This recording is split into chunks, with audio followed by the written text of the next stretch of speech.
Hello, this is a session on applied marketing for engineers. We're going to be focusing on um, how to manage price and perceptions from customers regarding the costs and profits that companies are making. We're also going to be talking about how to use promotion effectively with customers to engage, to provide for full engagement. This is Dr. John Jack Tiani. We'll be spending the next, about 30 to 40 minutes discussing these areas that might be helpful for engineers as they work with our marketing folks in certain companies. So we're going to do this by doing 6 key things first: defining prices and the relationships between price and customers, talking about primary influences on cost and price. We'll be examining differences between different strategies that are used for pricing that are sometimes applicable for new products and other types of strategies that are applicable for existing products, and identifying when to use which, calculating the applied indicators to making financial decisions and financial influences on new products. We'll be describing a set step of steps and process on how companies can go about setting a price and different adjustments they can make to pricing as their products evolve.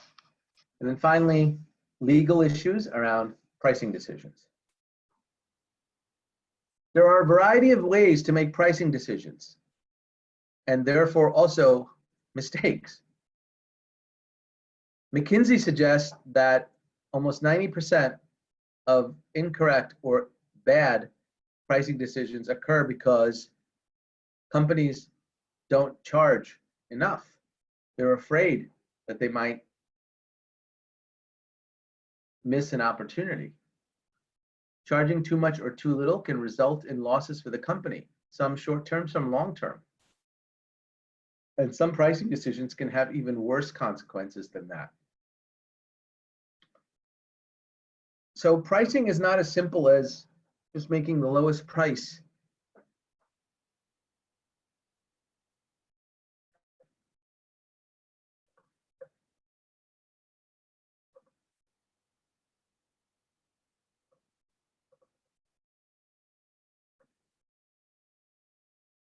So there's always a relationship between price and the types of customers that adopt that price.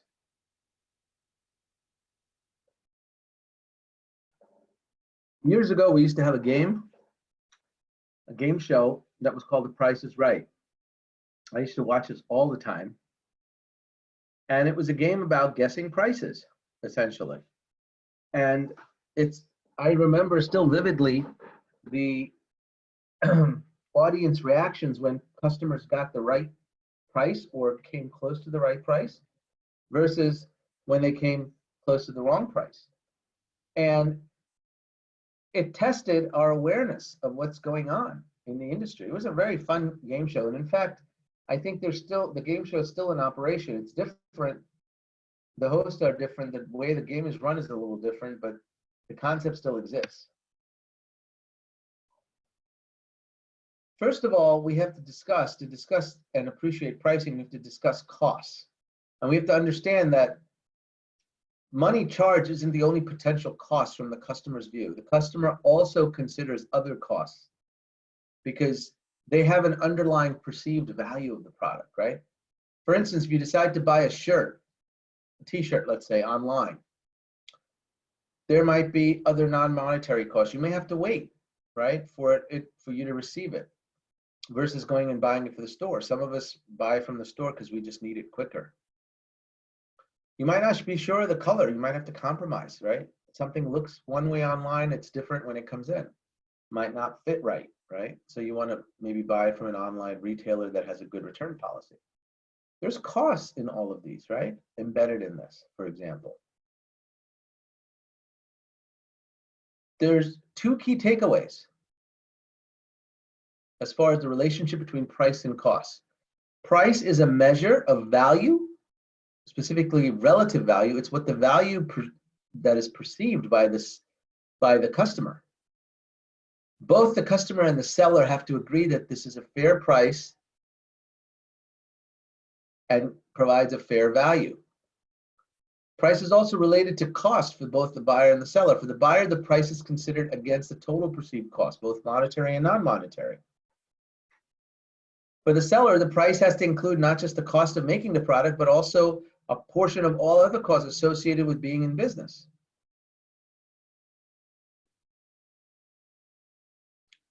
There are four primary factors that influence prices: perceptions, the actual costs, the market, and the competition. We're going to be talking about four different variables, right? Or four different terms: reference price rather, variable costs, fixed costs, and elasticity or elastic demand. Elastic demand is when a small price change, incremental price change, has a large impact on how many people were to buy your product. Fixed costs are fixed, like rent, machine costs, labor costs. Variable costs are costs that change with the quantity sold. For example, materials. Reference price is an expectation about the price of a given product, right? How much does a computer cost these days, a laptop? I think we all can say it's between $500 and $700 for a good laptop. If you want an Apple top of the line laptop, it might cost you $1,500, $2,000. If you want a shitty Chromebook, it might cost you $200. By the way, those Chromebooks are not shitty. I love them. I use them. I recommend them, particularly to non-tech savvy people, and they work great. And they cost, the last Chromebook I bought for an uncle of mine was $89. 2 years ago, he's using it smoother than I'm using my laptop. But a reference price for a laptop you might say is $500, $600 right now, right?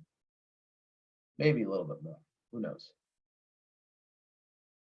There's perceptions though, right? Perception is everything.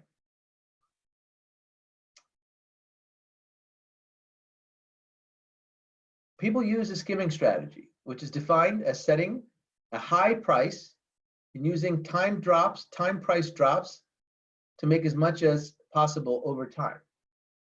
This is a dangerous strategy, but it works sometimes. When does it work? Well, it works when the product is perceived to be significantly more valuable than a product it's replacing, like an Apple iPhone, for example. The original iPhone was a lot more expensive. The iPhone 10 was a lot more expensive because Apple figured they can do it. And then eventually they started skimming. They started cutting the price back.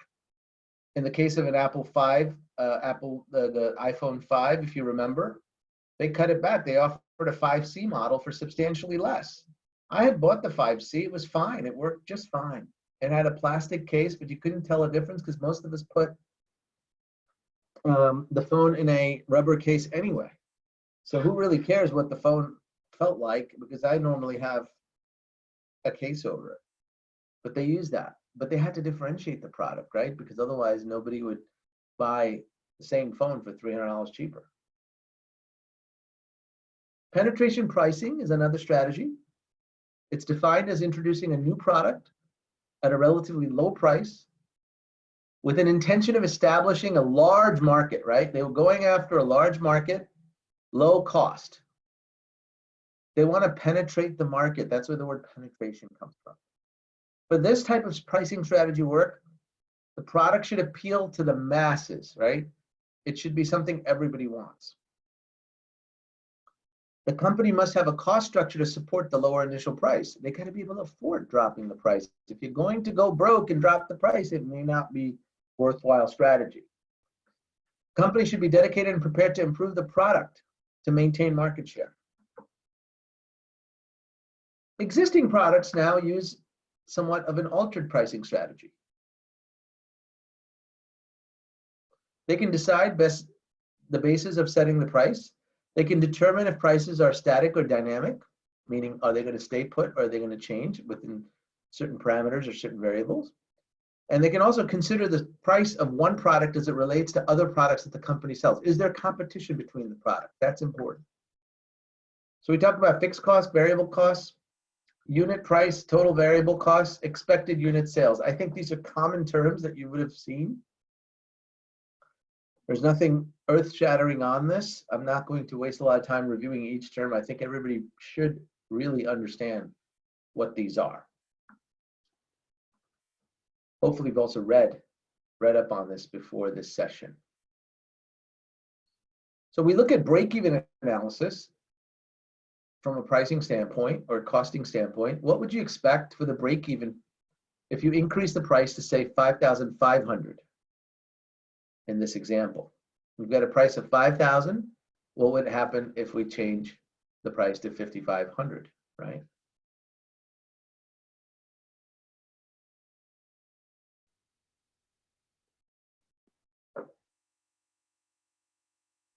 And you can determine this by multiplying the units with the price and seeing where variable and fixed costs intersect. That's your break-even, right? Would we expect the break-even price to be lower or higher if we increase the price? Think about it. It would be lower, correct? Because you'll be able to attain revenue, larger revenue, quicker in terms of within less units to be sold, okay? Not by much. I mean, it's only 10%, 5,500 versus 5,000, 10%. But still, you'll expect the break-even point to be lower. How do you set a price? Well, these are the 6 steps that companies use or should use to set the optimal base price. First, you need to set what your pricing objectives are. Which strategy are you going to be using, right? Then you need to estimate demand and the revenue based on projections. What are your sales projections? If you don't expect a lot of sales, you got to worry about that. You can't keep your price too high because the break-even will be suboptimal. You then determine the cost, the volume, and the profit relationship for different price points, right? Again, the break-even. You analyze competitors. What are their pricing? What is the offers? What is the value proposition? How is your company and your product's value proposition different? That needs to factor in. Then you take those 4 inputs and you set an initial base price. See how it goes, and then you adjust the final price, right? What are some of the common adjustments to the base price? Well, once you set the base price, you've got a few things you can do. You can offer pricing bundles, rebates, volume discounts, timing discounts, etc. Here's one that I love, early bird special. I'm there all the time. Happy hour, early bird, baby. I am there, right? I am there. I love food examples because I'm there. You guys know it. Not anymore, though. We're on lockdown, so I'll have to just look at this picture and be happy. So this is a time-based special, right? Why 4 to 7? Probably because they don't get a lot of traffic, right? They want to increase traffic during that time, start to move things. After 7, lots of people get out from work. They're available. They don't need to give as many discounts. There are now some legal issues related to pricing decisions, right? This is the last section of pricing that I wanted to talk about before we move to the next topic. Why are there legal issues? Well, you know what? We live in a free economy. But for example, right now, with the lockdowns, there is a huge problem you're going to have with the government authorities if you try to price gouge.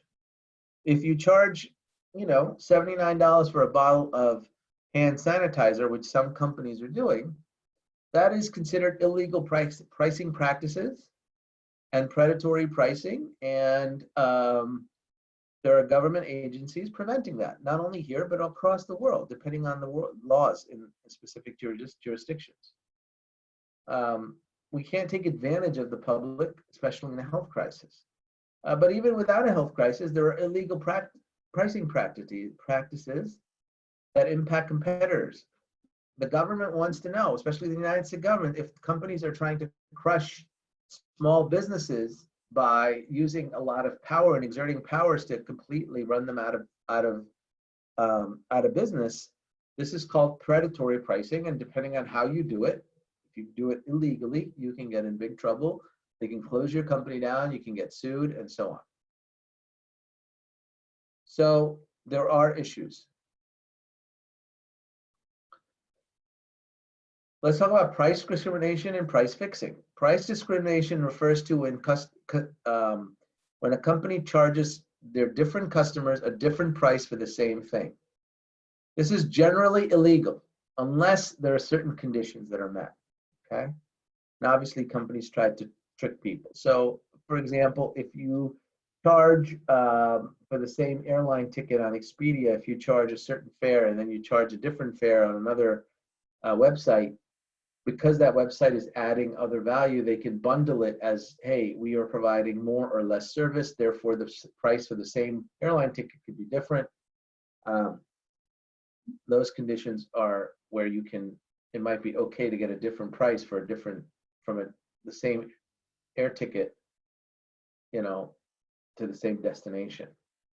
Otherwise, something like that is illegal. If Amazon turns around and sells me the same product for one price and you a different product, or same product for a different price, that could be considered price discrimination. It could be illegal. Price fixing is a form of collusion where companies agree either implicitly or explicitly charge an artificially high price, and thereby disrupting the competitive market landscape, right?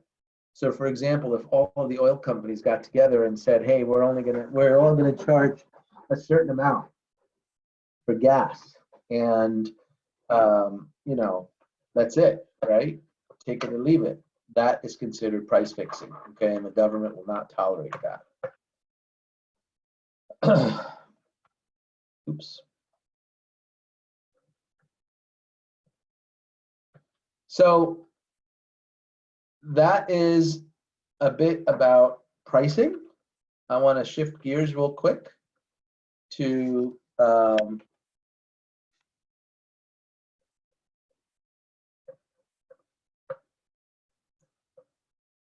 perceptions, as well as other consumer behavior related stuff. So here we want to talk about promotion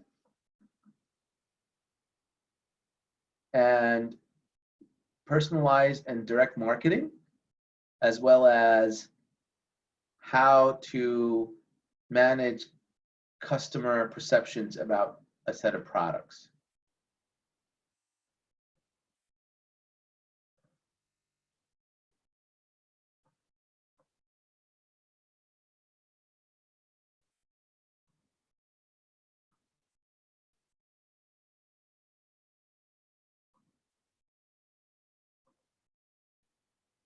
Okay.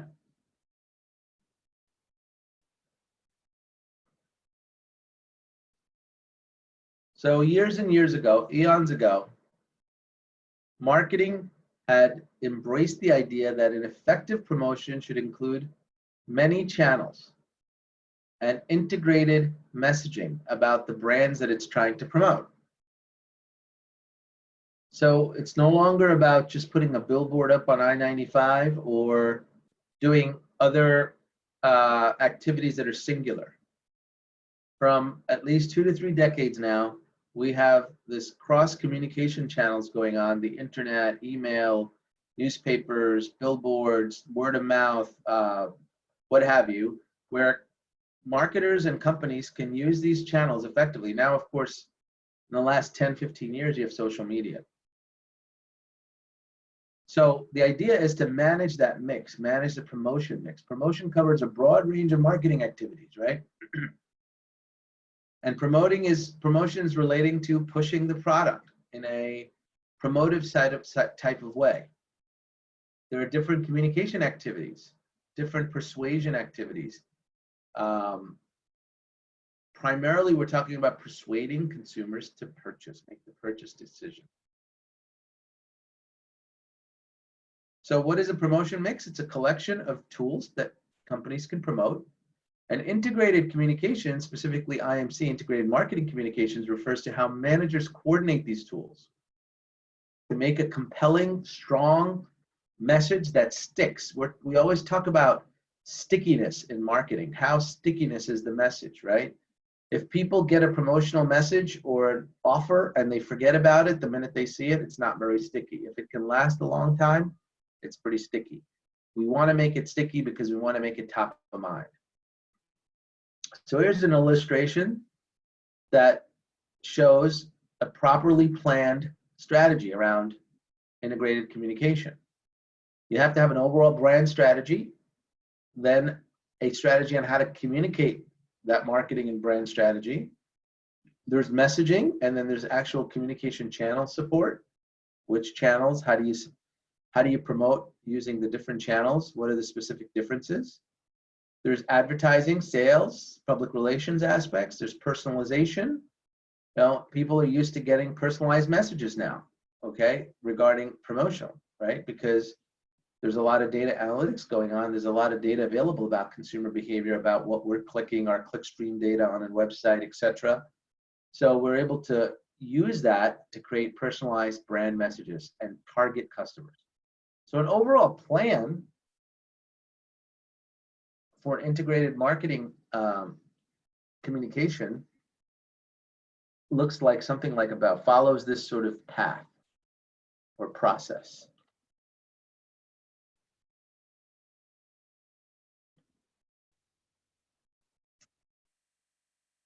Let's talk about the hierarchy of effects model.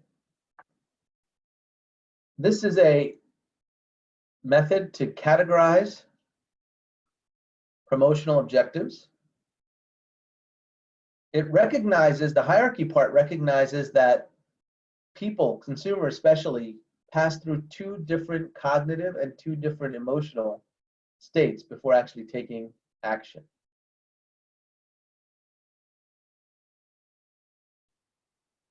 So first and foremost, they go through awareness and knowledge, right? Awareness and knowledge are cognitive variables.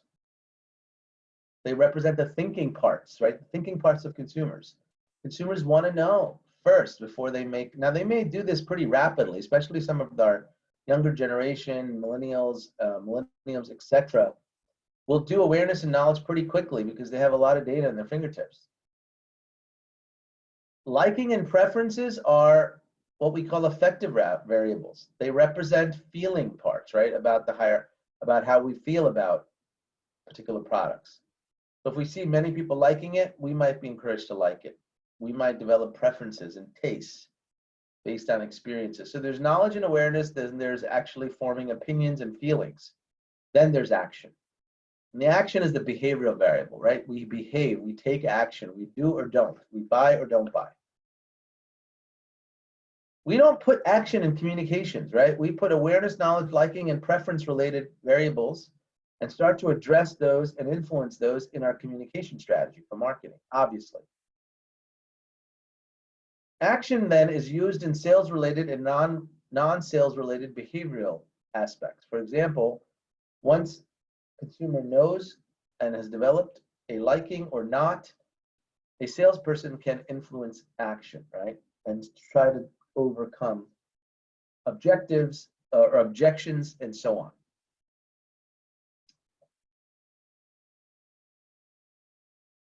Promotional activity requires budgets. They're expensive. They don't come for free. So they require planning and budgeting.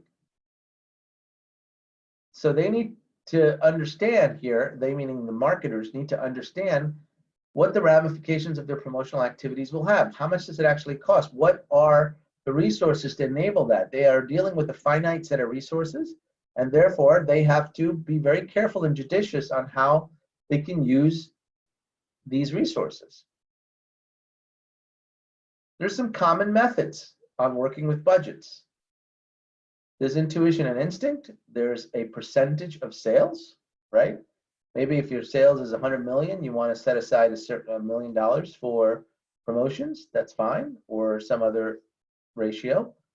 There's a competitive response. Sometimes we have to do things because we have to compete, okay?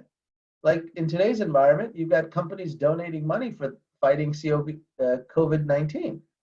I can bet you 90% of those companies had no intention of doing that, but because their competitors are doing it, they're forced in, as a competitive response to do it. And that's great because the public benefits, right? The consumers benefit. And the more organized way of doing this is objective and task-based. When promotion budgets are set on based on objectives and specific plans, then goals are likely to be achieved, but it could be expensive. You can have some overspending going on. So likewise, in these budgets and these plans are contrived by using one or more of these techniques or states. Sometimes it's a hybrid approach, but each of this approach has advantages and disadvantages. For example, the advantages of taking a percent of sales and dedicating it to promotion, it's simple, everybody understands it, right? We know how to set aside a bunch of dollars if we make a certain amount of dollars. The advantages, it's backwards, right? If I'm selling X and I'm gonna spend a certain portion of that X on promotional activities, that assumes that I'm going to be selling it to begin with. How can I sell it if I don't have enough promotion? So it's sort of a backwards view, right? It assumes sales promotions produce promotions and not that promotion produce sales, right? So you have to be careful about using these kinds of techniques. And likewise, every one of these has specific advantages and disadvantages that I would like you to review offline and understand. And also question.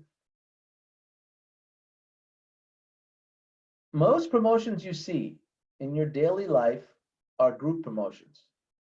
Group promotions are things like advertising, sales, public relations. You'll see a nice fancy email from a company advertising or promoting their products. That is what we call group promotions, right? But we also have personalized promotions. In advertising is paid non-personal communication, right? Corporate image advertising talks about positive image for a company, so that if people have a positive image of the company, they're likely to have positive images of the products that that company sells, right? So it's very efficient. If I think highly of IBM, I will probably consider all of IBM's products as high quality, right? Or highly. So I won't have to do a different promotion for each product that IBM sells. Maybe IBM ought to be spending a lot more on branding their name than each product, for example. But that doesn't always work, right? Product advertising promotes the advertiser's specific products, right? So you've got brand imaging, corporate imaging, advocacy advertising, right? Advocacy advertising relies on some social issue, for example, helping this COVID-19 situation. People are going to use that a lot in their advertising and promotions, right? Especially if they did good deeds.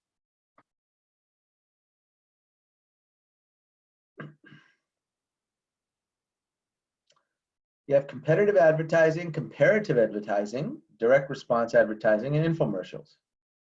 Infomercials are these long, drawn-out, extended ads that show product demonstrations. I mean, who has time for this? But they still play them in the middle of the night on these cable channels. Direct response advertising used to promote things directly without involving the retailer. That's the things you get in the mail, right? The mail coupons that says buy this, get this much off, etc. Advertising needs to do four things. They need to be detailed, they need to get attention, they need to stimulate behavior and make sure that what they're promoting is relevant or increase the relevancy in people's minds, and then also be longer lasting, right? One advertisement should cover multiple executions, right, of that creativity or that messaging. Different types of advertising, right? The straight sell, demonstration, testimonials, right? Testimonials are those reviews that people write on products, right? And so on. This is there's many. We've listed 7 here that you all can see, but there are many different ways to use creativity in advertising.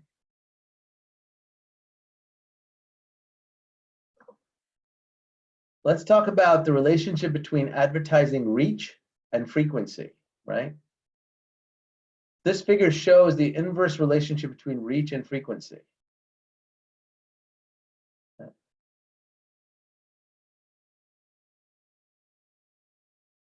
we can see that if reach is high and frequency is low of advertising, we are classifying that type of media strategy and advertising as underexposure, meaning we could do a lot more.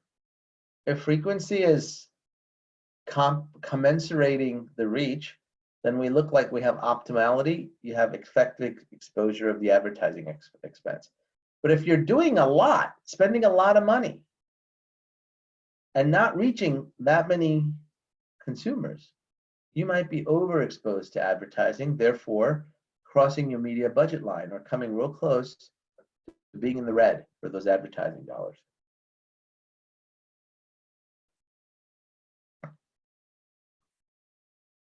So the strategy on advertising and achieving these desired levels relies on the proper selection of the media channel, right? Now we have different ways, right, to reach customers.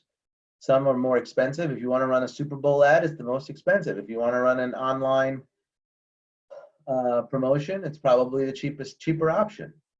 But you got to ask who the target of the message is. Where do you want the product to be advertised, and what is the frequency or timing? And then you can factor that into the strategy of which media selection to use. Sales promotions are designed to persuade customers and to make speedy decisions on product purchase. They're intended to encourage quick transactions. They attempt to build a longer-term relationship of a brand. However, most promotions are designed to build quick sales. People don't have patience. They want sales turnover, right? Other tools for promotion are coupons, premiums, sampling, freebies, price off details, bonus, buy one, get one free, etc., right? Trade promotions encompass a collection of incentives that are used by marketers and companies within their industry segments to induce business prospects. Some common promotion tools are trade allowance, extensive training programs, contests, specifically sales contests and incentives, and then trade shows. Trade shows are those conferences where people go, they set up booths, and they take orders or explain product features right at the event. Public relations are another forum, okay? I won't go into that too much, but things like media releases, media kits, okay, running press conferences, etc. These are also relied tools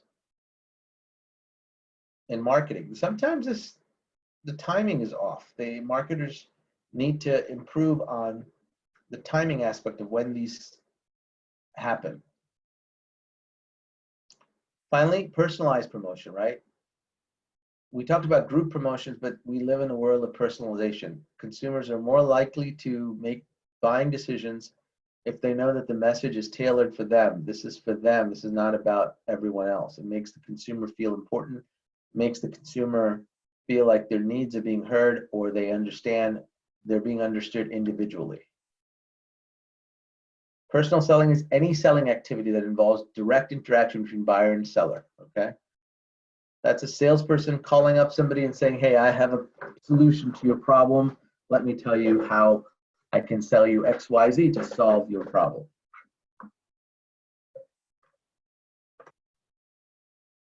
So how do you do personal selling? Well, you need to know your consumers. You need to do your homework. You need to be prepared.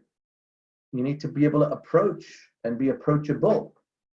You need to make a case, meaning you make a sales pitch, right? Sales presentation. You then need to anticipate what the customer objections are going to be and cover them in your presentation or soon after. You need to also do closing tactics, right? Techniques to close the loop. Try to answer the remaining question, push them or encourage them towards a sale, right? Do a mock sales, like almost, okay, what happens if I were to close the deal today and provide you the answers to this and still solve these problems? Will you buy? You know, testing the close, we call it, right? And then of course the final is the contract, closing the deal, getting the signature, etc. Direct marketing is really a cool promotional tool to an individual consumer. It can be an offer, a personalized offer, information to justify a purchase, or a way to engage and have a customer respond or ask questions. Why do marketers use direct marketing? Well, the technology and the tools and the processes have been so perfected that everything is measurable. So you can understand the impact of the marketing activities directly to sales. And then less depends on brands, in which case it helps equalize the marketing power even for smaller brands, right? So I bought a water filter just the other day. I had never heard of it. I went and did the study and I looked at all the marketing materials and I determined this product is the best. I had never heard of it, yet I'm going to install it in my house to give drinking water to my family and trust it because I'm able to look at the spec sheet, I'm able to look at the item, I'm able to look at, test it, and I'm able to, see that this meets my needs for what I want to filter water for. Lots of different tools for direct marketing, right? Actually just mail, email, phone, mobile, catalogs, coupons, there's social media, there's now texting, all of this stuff. Too much, actually. There are guidelines for effective direct marketing, right? Again, yet another 6-step guideline I've outlined here. You got to make sure that the list that you're trying to market off of, the features have to be relevant, appropriate. You have to have an attractive offer. You have to get attention of the buyer or the prospective buyer. The timing must be spot on, right? If it's delayed, if we start talking about COVID-19, after COVID-19 pandemic is over, it's going to have sort of limited use, right? For example, although I think the COVID-19 issue is going to exist for a bit, still, that's the point I'm trying to make. You have to be able to have a way of consumers engaging based off that personal direct marketing, right?